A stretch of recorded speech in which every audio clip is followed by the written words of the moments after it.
within the product mix, there is the brand mix. And so the brand mix is very specific to the brand. What is the role of the brand?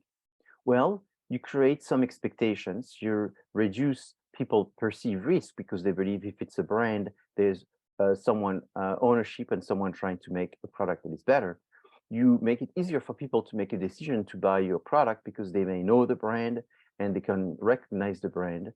You give this brand a personal meaning, which means it means something, so therefore it has some level of equity. And then the identity of the brand may be connected to what identity people may want, or they may be searching for themselves, or they may be searching for a specific identity of a product in order to fulfill some purpose.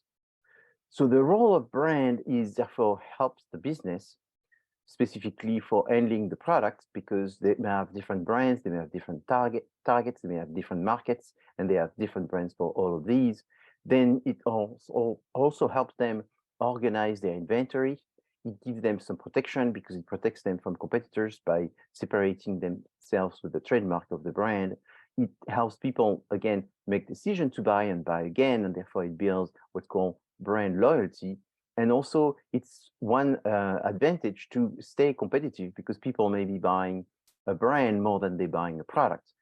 So they are looking for toothpaste or they are looking for Crest. And it may be the fact that they care for Crest that they are buying that brand specifically.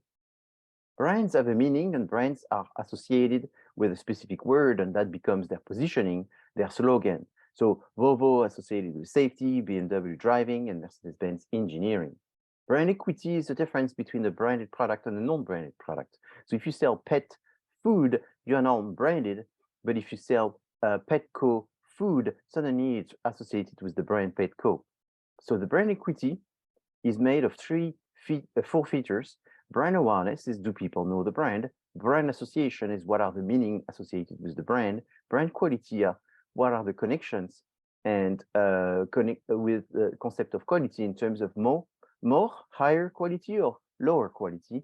And brand loyalty is how people perceive the brand, recommend the brand, buy the brand with repetition, have some kind of patience for what the brand does and maybe excuse the brand if there's a mistakes, seek information about the brand, recommend the brand, and eventually creates what's called word of mouth. But brand loyalty, what it does that is really important is it creates an advantage with the trade.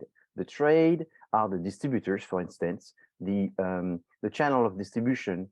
The channel of distribution is very sensitive to consumers' brand loyalty. If people care for that brand, that's the brand that they want to carry. The channel of distribution is trying to make things easier by carrying brands that everybody wants. So the trade leverage acquired through brand loyalty is very, very important. When you come up with a brand, you have to think about which brand should we use. Should it be the manufacturer brand or should it be a specific brand independent from the manufacturer brand where every model has their own brand? So choice one is you have one brand and that's the manufacturer brand for any type of categories of products. Then you have option B where you would have different brand name for different products.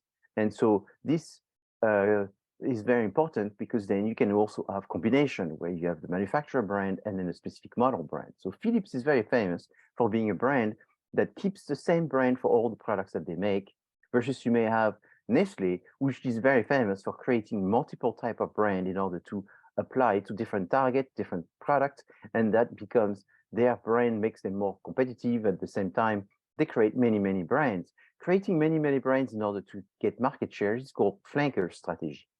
Cash cow is the idea that you have many brands and that allows you to make more money because all of these brands added together creates a return, and you may have some brands that do better and some that do less, and it's the overall thing that becomes better. The idea as well is you could have different level of quality for the brands, and you could have brands perceive higher quality and some brands perceive less quality, less prestige as well, because you may be selling the product to different social classes. There are 5 brand strategies.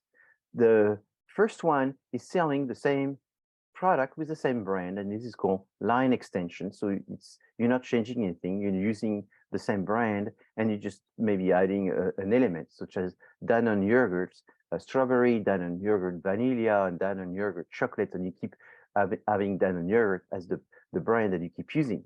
Brand extension is when you keep the brand for a new category. And so the issue here is maybe the new category is so different that it's losing a little bit of the brand expertise because the brand is trying to be in too many categories. The opposite of that is to try to use new brands for the same product category in order to have multiple brands trying to sell a very similar product. So multi-brands is when you have multiple brands with very similar product. And new brands is when you have multiple brands selling different type of product categories. And what you're trying to do is to get the expertise of those brands specifically for the type of product that they sell.